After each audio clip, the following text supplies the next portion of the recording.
What's up, YouTube? Today we're going to be looking at the Open Great League once again, and the team that we're going to be taking a look at today is Shadow, GLIGAR, Credilli, and Jellison. Now, I actually just randomly threw this team together during one of my streams. Originally, this is not the order I had it in. I believe I had Jellison on the lead, and then GLIGAR and Credilli in the back. That way I had my double ice weakness in the back, but because there's not a ton of ice in this meta, I decided, you know what? This team isn't working for me. Let's flip around the order and see if we can get some wins.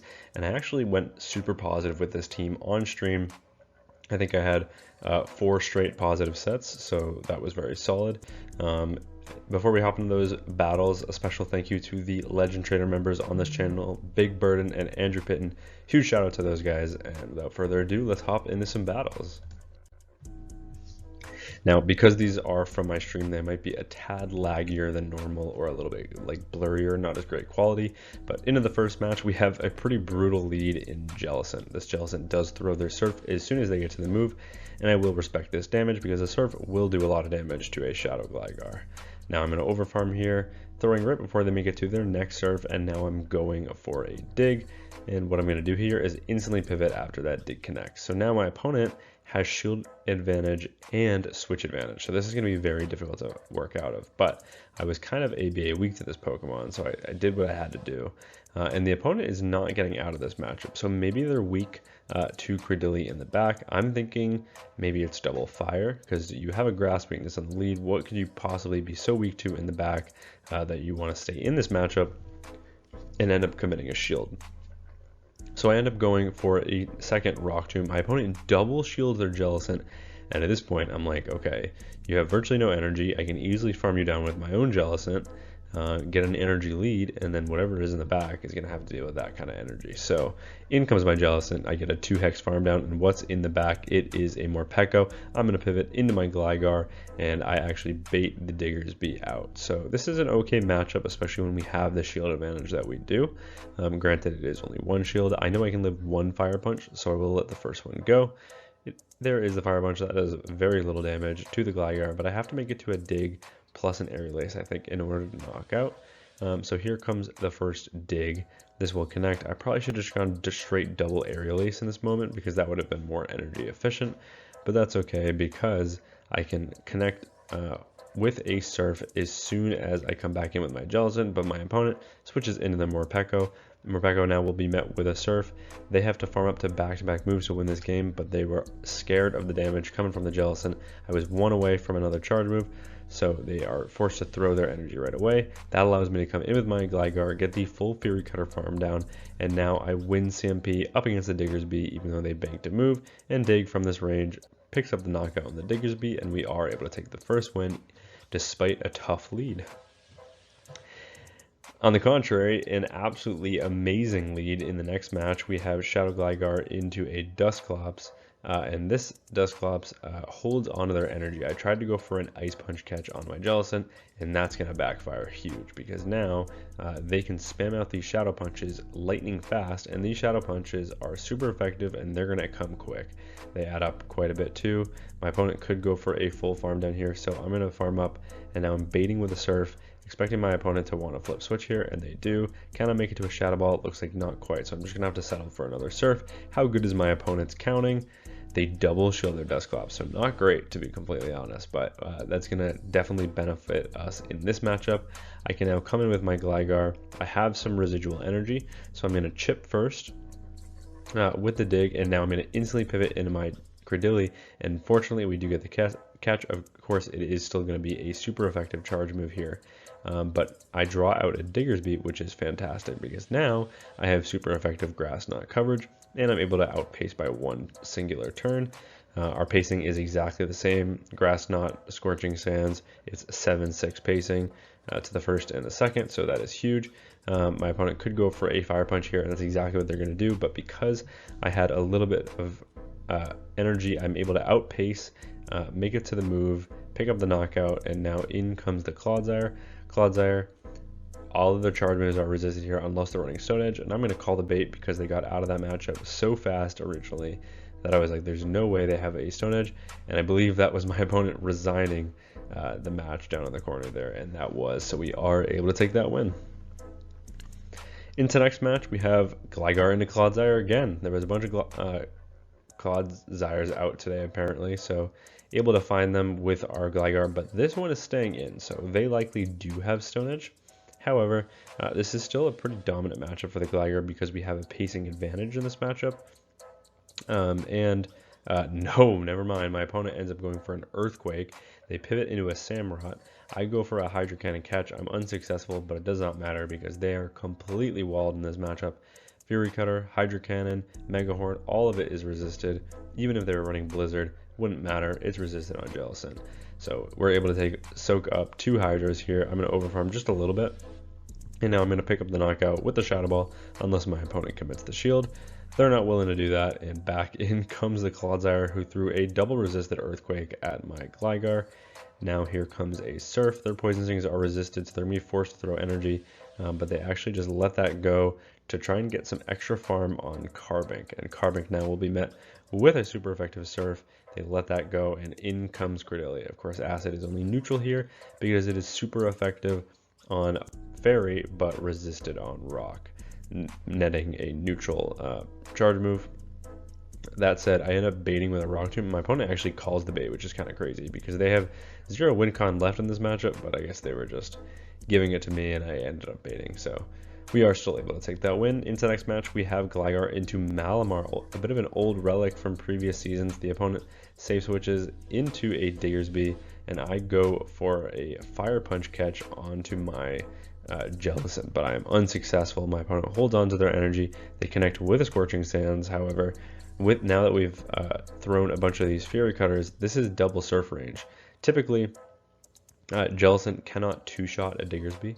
Diggersby is just a little bit too bulky, so 2 Surfs aren't enough to KO. However, by staying in the lead matchup a little bit and going for a bunch of Shadow Fury Cutters, it looks like 2 Surfs will be able to knock out, but they make a nice play. They pivot into their Tinkaton, and I do not really have a good answer for Tinkaton if I want to keep my GLIGAR on that Malamar, and I do. I don't really want the Malamar on my Credillia when they have super effective Shadow superpowers, so I'm actually going to pivot my Credillia into a Tinkaton, which is an absolutely terrible matchup.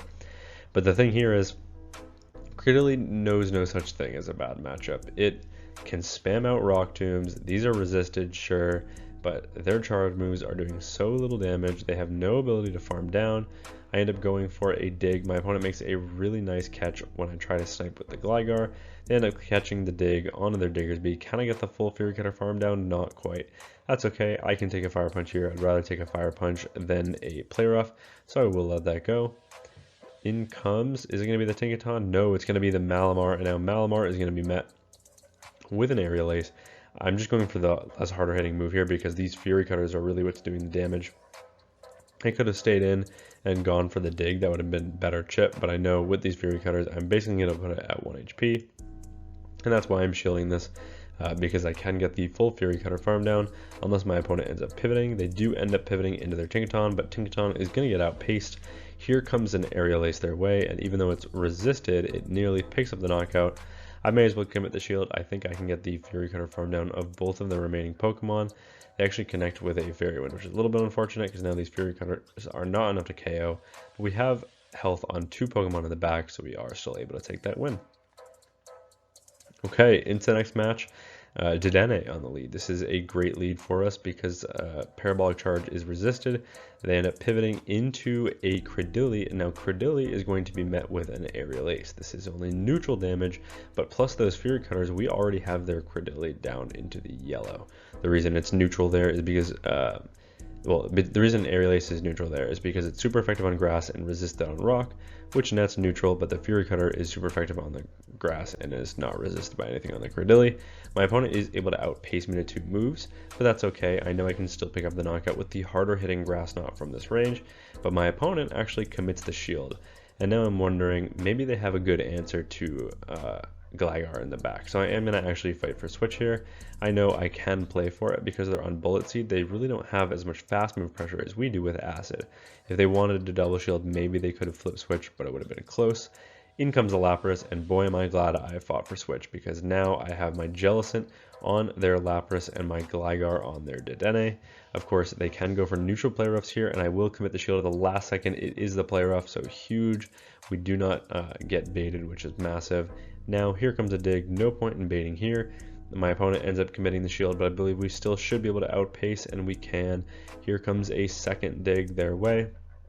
And that's just because we had that residual energy on the Gligar that picks up the knockout, and now my opponent is going to be forced to throw their energy before I'm able to make it to a charge move on my Gligar. And as soon as they pick up the knockout on my Gligar here, this game is over because I have a Jellicent, and Jellicent is a complete wall to Lapras, Sparkling Aria resisted, Ice Beam resisted, Skull Bash resisted. The only thing neutral here is they could run Dragon Pulse, which would be insane, and their Psywaves, which are neutral, but this is still an extremely dominant matchup for the Jellicent. I'm now able to make it to back-to-back Shadow Balls before they're even able to throw 2 charge moves. They would have needed like 3 or 4, and we are able to take that win. Into next match, we have Shadow Gligar into Marowak. Marowak is a fantastic lead because their Mud Slaps are double resisted in this matchup. Of course, they have to go for Rock Slide in order to do any meaningful damage, and the fact that they're staying in this matchup makes me think that they're incredibly weak to Gligar in the back. This is a incredibly poor matchup for the Marowak, and yeah, I'm going to commit that shield. And can I get the full Fury Cutter farm down? I can, which is absolutely massive. What is in the back that did not want to see Gligar? In comes Credilli, and Acid Credilli at that. Acid Credilli has resisted fast move pressure here, and we have these Fury Cutters plus these Aerial Aces, which are doing massive chip to this Credilli. And I think I want to save this energy because we don't know what's in the back that could be any weaker than a Credilli to a Gligar up energy. So I do pivot into my own Credilli. I'm going to take that Rock Tomb, and what's in the back? It is a Moltres. So bit of a strange play by my opponent. Of course, Fury Cutter and Aerial Ace are neutral, but Moltres has a pretty neutral matchup into Gligar as well. So I'm surprised that they came in with Credilli maybe not wanting to show. But they had 2 better answers in the back, so kind of a strange play from my opponent. That said, we really don't want to see this Galarian Moltres on my Jellicent, so I'm going to come back in with my Gligar. Gligar will be able to chip with some neutral damage here with Aerial Ace, and I still do have the fast move pressure of the Fury Cutters. They make it to the back-to-back fly, so I am going to actually catch it onto my Jellicent, banking all the rest of that residual energy on my Gligar. I know I can live 2 flies here. My opponent will have to Brave Bird in order to pick up the knockout. They do only go for a fly.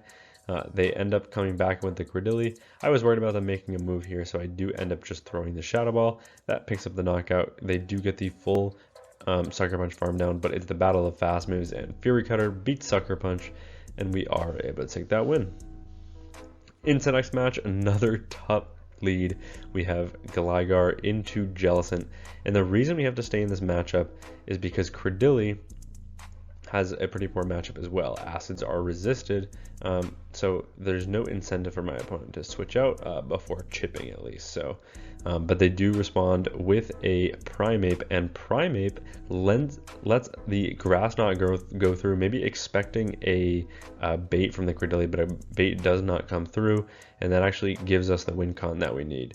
But then they show that they are double fighter, so huge that we kind of flip switch here, because now I can align my Jellicent where I need it. So I end up baiting on the second one because I figured my opponent didn't want to let 2 Grass Knots go through by accident.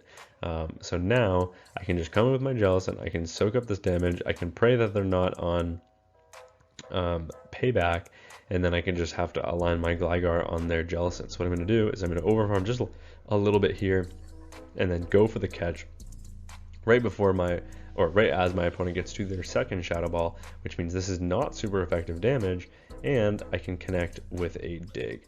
I end up throwing on alignment on accident. I think that might have been a little bit of lag, but maybe some user error. And now I'm just going to commit to the full Fury Cutter farm down because that ensures that my opponent has to throw in order to pick up the knockout if they don't want me to come out with energy, and that means they're energy dry, and I could just farm them down with hexes.